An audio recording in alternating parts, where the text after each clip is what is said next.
Buenas noches a todos, bienvenidos una vez más al Mundo por Montera. Hoy entramos en vuestras casas para hablar del tema del día, que son las elecciones americanas y que muy a nuestro pesar pues se impone a la actualidad, pero dejamos claro que eso no quita nuestro enfoque y nuestro pensamiento de tantos compatriotas que lo están pasando mal en Valencia y que no nos entretendremos más en este tema, más de lo necesario, ¿no? Pero tenemos que hablar de las elecciones americanas porque, nos guste o no, mal que nos pese, tiene algún efecto sobre nosotros.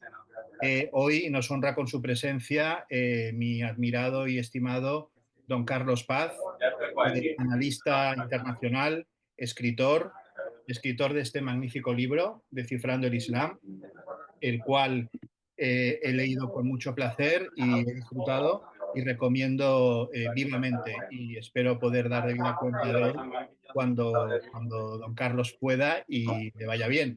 Pero hoy me acompaña para poder hablar de las elecciones norteamericanas y qué influencia tiene sobre España y sobre el mundo, porque yo creo que más que sobre España, que ya está sentenciada, es sobre el resto del mundo.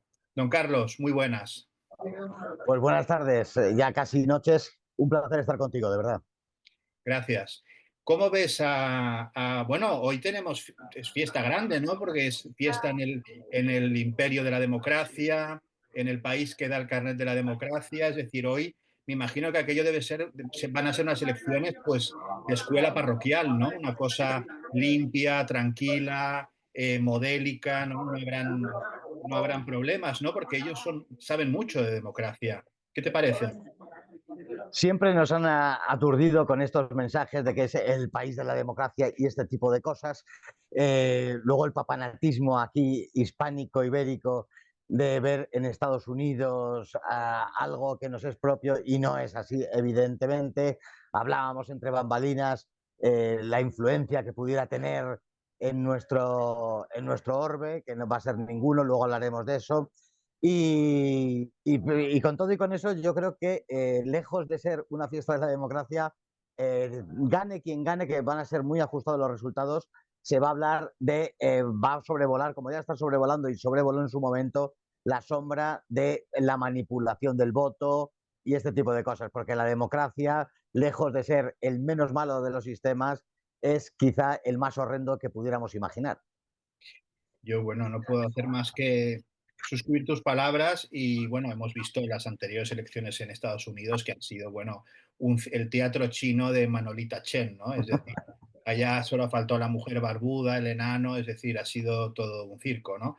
Pero bueno, algunos dicen que Trump está en otro plan, que sí, que mala Harris, ¿no? Ya tiene un nombre bastante interesante, representa otra cosa. Yo defiendo que quien va, quien va a decidir quién gane es el Estado profundo americano.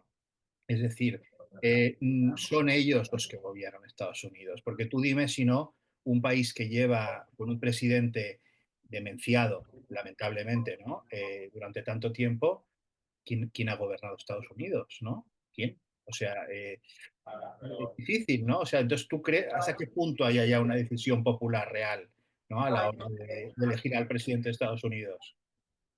Es difícil situar, o no es fácil, no es tan fácil situar en qué momento Estados Unidos eh, quedó en manos de ese Estado profundo y de otros intereses, seguramente en torno a la figura de Kennedy, si no antes.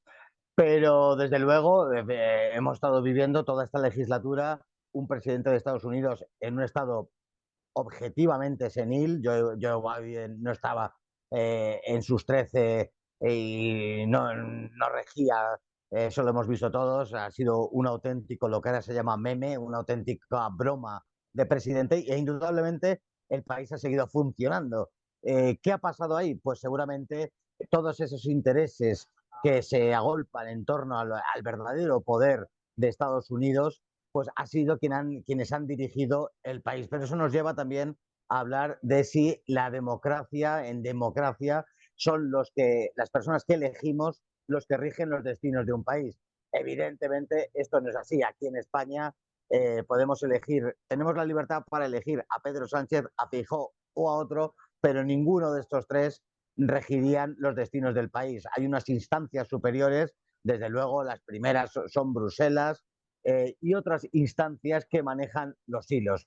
Es ese estado profundo, un estado profundo del que habló Trump profusamente, pero del que también él es parte indudablemente. Que no nos pinten que Trump es el dique de contención de esos oscuros intereses, ni siquiera de ese estado profundo. Ni el propio Donald Trump seguramente supo nunca de qué y de quiénes estaba hablando. Tenía una idea muy aproximada, mucho más de la que podemos tener tú y yo, pero no llegó ni él ni el propio presidente de Estados Unidos a saber qué oscuros intereses había detrás de ese estado profundo.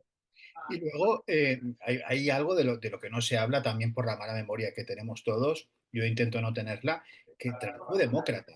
Es decir, Trump durante Sí. mucho tiempo, mientras estuvo en Nueva York, apoyó a los demócratas, incluso fue alguien muy cercano a los Clinton, apoyó a la senadora Clinton, esa señora tan bondadosa, Hillary Clinton, ¿no? Quiero decir que es que aquí, ¿de qué estamos hablando, no? Eh, Parece este chapeterismo político que hay, que se estila mucho en Estados Unidos. Ahora vemos a Robert Kennedy, cómo se ha pasado a los republicanos. Kennedy, ¿no? Esa familia demócrata que se ha pasado a los republicanos, ¿no? Entonces, conviene no perder de vista este tipo de detalles para poder Sí. hacer un análisis un poco ajustado, ¿no? Creo yo. Sí, es que estas dicotomías de republicanos y demócratas, aquí en Partido Popular y el PSOE, de izquierdas y derechas, no existe. La dicotomía esa es enteramente artificial. Eh, Eso sirve para tener amansada a la gente, para que crea que tiene poder de elección, pero a la hora de la verdad no vale para nada. Indudablemente, indistintamente, hemos visto muchas veces que demócratas han pasado a ser republicanos y a la inversa. Todos esos partidos, esos dos partidos, los demócratas o los republicanos, solamente atienden a la defensa de unos intereses de lo que allí se llaman lobbies, que son abiertos, no es nada oscuro ni conspiranoicos, sino a los intereses de determinadas empresas, intereses. En torno al Partido Demócrata hay unos intereses se esconden tras el burladero de lo ecologista, esas empresas de renovables, esas empresas con El rollo woke, el rollo woke. todo el rollo del, por supuesto, woke, LGTB y demás. Y detrás del Partido Republicano pues están los grandes productores del petróleo, el tabaco, las armas. Entonces, según te interese a ti defender unos u otros, perteneces a un partido u otro. Pero diferencias ideológicas, doctrinales, no hay absolutamente ninguna, evidentemente. Vamos a ver, sobre todo, hay un punto que a mí personalmente me interesa mucho y me consta que a ti también, que es todo el tema de Oriente Medio, ¿no? Toda la carnicería que se ha perpetrado y se está perpetrando en Palestina y cómo y de Ucrania, ¿no? Y el efecto que esto va a tener sobre estos dos puntos geopolíticos tan importantes actualmente. Yo creo que los americanos, al menos, parece que se están empezando a dar cuenta de que el tema del rollo unipolar se está acabando. Yo el otro día no se me pasó por alto que el general Mark Milley, que fue jefe del Estado Mayor Conjunto, jefe del Pentágono, dio una conferencia de 30 minutos en la Asociación de Banqueros Americanos, que lo invitaron. Claro, uno escucha Asociación de Banqueros Americanos en Nueva York y te imaginas la bóveda del tío Gilito y Alibaba y los 40 ladrones. O sea que es un sitio interesante para dar una conferencia. Y él mismo ya dijo que había que reconocer que estábamos en un mundo bipolar o tripolar, es decir, Estados Unidos, Rusia y China. Entonces, que esto ya Sí. lo reconozcan, pues es una señal que no deja de tener clave, ¿no? Que nos da a entender pues por dónde van un poco los tiros, ¿no? ¿Qué te parece? Ya no se puede ocultar que el mundo ha cambiado, que ya esa unipolaridad no existe hace muchísimo. Yo creo que si hay que poner en algún momento el punto de inflexión, para mí es la guerra de Siria, desde el 2011. La irrupción de Rusia en esa guerra recupera parte del prestigio que tenía hasta el momento. Por supuesto, China y otros muchos países que esos Estados Unidos, Rusia y China serían hegemones mundiales. Pero no olvidemos, y creo que es importantísimo, la irrupción de hegemones regionales como Turquía, la India, Irán, eh, que tienen un peso específico y que para más INRI se han organizado en función de algo que era bastante incierto hace años, pero que ha cobrado forma y ya existe de una manera bastante tangible, que es eso de los BRICS. Los BRICS han ofrecido, se reunieron hace escasamente unas semanas, han acordado una serie de cosas que pueden hacer temblar la economía mundial. Por ejemplo, el pago del petróleo en dólares va a dejar de ser así, y esto lo anunciábamos algunos hace años y se mofaban, pero ya es una realidad, y eso establece y ha abierto las puertas a que sea ya una realidad totalmente tangible, que el mundo es multipolar. Abandonamos hace mucho la bipolaridad, hemos abandonado la unipolaridad comandada por Estados Unidos, y ahora hemos entrado en otro escenario, y Estados Unidos parece o no quiere enterarse de que esto es así. Todavía Occidente, y con ellos Estados Unidos, se creen que tienen un peso específico en áreas del mundo en donde no pintan nada, por ejemplo, Oriente Medio, y se creen que todavía pueden hacer y deshacer a su antojo. Esto ha dejado de ser así. En efecto, en efecto. Además, ahora que hablabas de cómo ha cambiado el mundo, uno de los arquitectos, ¿no? de cómo cambiaba el mundo durante muchos años es ese ser de luz que por primera vez no va a haber unas elecciones en Estados Unidos, que es Henry Kissinger, ¿no? Ese que, como todo el mundo sabe, era un hombre de una bondad infinita y que dedicó su vida a hacer el bien y a promover la paz entre naciones, ¿no? Y Henry Kissinger está obsesionado en que Estados Unidos no permitiera la amistad entre China y Rusia, que es justamente, de hecho, él siendo ya un dinosaurio, iba a Pekín ahí a intentar no se sabe qué, pero no le salió muy bien. Y claro, ha conseguido que Rusia y China se entiendan. Entonces, esto yo creo que marca un punto interesante también para tener en cuenta de cara a analizar la situación. Sí, ahí ha pasado Henry Kissinger, que ha sido el arquitecto de toda la política norteamericana, desde luego, y mundial, por ende, de la segunda parte del siglo XX. Se retorcerá en las cloacas del infierno en las que está, al ver que todo aquel plan que diseñó pues, se ha ido al garete. La eclosión de China, por un lado, y que Rusia se haya lanzado en brazos de China, que también ha sido empujada a ello. Eso lo vemos de manera definitiva con la guerra de Ucrania, e incluso antes porque la guerra de Ucrania sería la consecuencia del aislamiento y de la provocación constante de la OTAN hacia Rusia. No querer contar con Rusia, que forme parte de Occidente, eso le ha empujado a Rusia a colaborar y a echarse en brazos de China.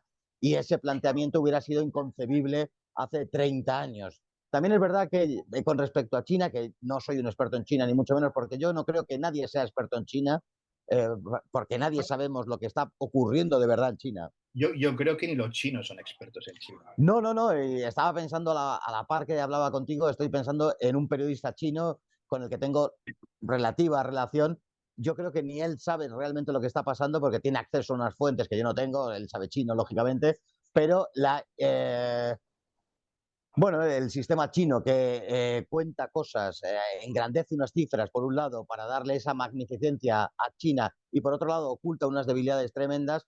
Yo creo que eso se nos queda vedado a los que intentamos conocer lo que pasa en el plano internacional. Pero sea como fuere, respondiendo a lo que me has preguntado, hace 20, 30 años hubiera sido impensable la situación, la eclosión de China, que ya sea un hegemón, estas elecciones, gane quien gane, va a ser el mantenimiento de una guerra económica con China. Eso, gane quien gane, nos va a dar igual. Hubiera sido implanteable, y en las meninges de Kissinger no hubiera podido concebir la situación en la que se encuentra el mundo en la actualidad. Desde luego, desde luego. ¿Y tú crees que en el tema de Oriente Medio y en las relaciones de Estados Unidos con lo que llamamos el Estado de Israel va a significar algún cambio el que gane Harris o Trump?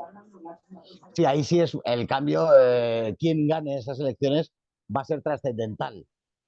Oriente Próximo, la zona del mundo árabe, sí prefiere una victoria si hay que elegir de Trump. Me estaba recordando los años que estaba en Siria en guerra, celebraron la victoria de Trump porque la otra opción, no por el amor a Trump, indudablemente, los de Estados Unidos, el quehacer de Estados Unidos en esa zona del mundo es la defensa de los intereses de Israel, gane quien gane. Pero dentro de eso, y aunque Trump es un profundo amigo de Israel, es preferible a un partido demócrata que en aquel entonces, cuando yo estaba en Siria, la victoria de Hillary Clinton hubiera supuesto pasar a sangre y fuego a todo Oriente Medio. Kamala Harris, la victoria supondría echar más leña al fuego en todo el conflicto que existe en Oriente Próximo. Pero, sin embargo, en la cuestión con respecto a Irán, Irán sí prefiere una victoria demócrata. Existiendo una victoria demócrata en Estados Unidos, se atisba una cierta posibilidad para que Irán recondujese la situación de las sanciones, unas sanciones que fueron impuestas por el Partido Republicano, un nuevo acuerdo nuclear y que la situación económica en Irán mejorase con la victoria demócrata. Así que es muy diferente el planteamiento de qué es mejor para Oriente Medio, que gane Kamala Harris o Donald Trump, según se vea desde el prisma del mundo iranio o desde el prisma del mundo árabe. Desde luego, desde el mundo iranio es muy difícil que los iraníes negocien con el que dio la orden de asesinar al general Soleimani. Eso yo creo que a cualquiera que haya estudiado un poco el tema pues, lo tiene claro, ¿no? Es algo que nunca le perdonará. Sí. El tema de Irán también está vamos, en el candelero, porque de momento ahora estamos con lo de Valencia y no se habla, ¿no? Las noticias continúan y parece que van a continuar. En fin, en todo caso, espero que pasen lo menos malo, porque nada bueno puede pasar de estas elecciones, y que en todo caso nos dejen vivir lo más tranquilos posible. Hay que pedirlo en estos tiempos. Efectivamente, sí decir que para España nos viene a dar igual. Acabo de entrar en un programa, me han pedido la opinión para España, si era mejor que ganase uno u otro candidato, y tengo que decir la verdad, España no pinta nada en el panorama internacional. Estados Unidos tiene muy claro la agenda en la cuestión del estrecho, el apoyo incondicional a Marruecos. Marruecos es nuestro enemigo. Y gane quien gane, no vamos a sacar ningún beneficio de estas elecciones. Así que conmino a todos que no se queden la noche viendo las elecciones, sino que se vayan a dormir o lean un buen libro. Absolutamente. Yo lo seguiré porque soy un poco vicioso. Las noticias, pero también me uno a tu petición de que todos los españolitos intenten descansar, tomar algo agradable, comer y pasar un poco del tema, porque no nos va a sumar o a restar casi nada quien gane en Estados Unidos mañana. Que hagan sus triquiñuelas, que sigan con sus endelecos, pero que a nosotros nos dejen en paz y que dejemos de mirar tanto al tío Sam, porque al fin y al cabo poco nos importa y poco les importamos a ellos. Bien. Así es. Don Carlos, no te quito más tiempo porque sé que eres un hombre ocupado. Ha sido un auténtico placer poder estrenar tu presencia, aunque sea hablando de este tema, pero bueno, por lo menos hemos empezado. Espero que podamos hablar de Cifrando el Islam, porque es un tema que a los dos nos apasiona y estoy seguro que a nuestra audiencia también, y podrán descubrir cosas que son difícilmente encontrables en lo que es la prensa y la literatura, digamos, de masas en nuestro país. Muchas gracias por tu presencia y hasta muy pronto. Y a toda nuestra audiencia, bueno, pues, váyanse a dormir y hagan cosas mejores y más provechosas. Buenas noches.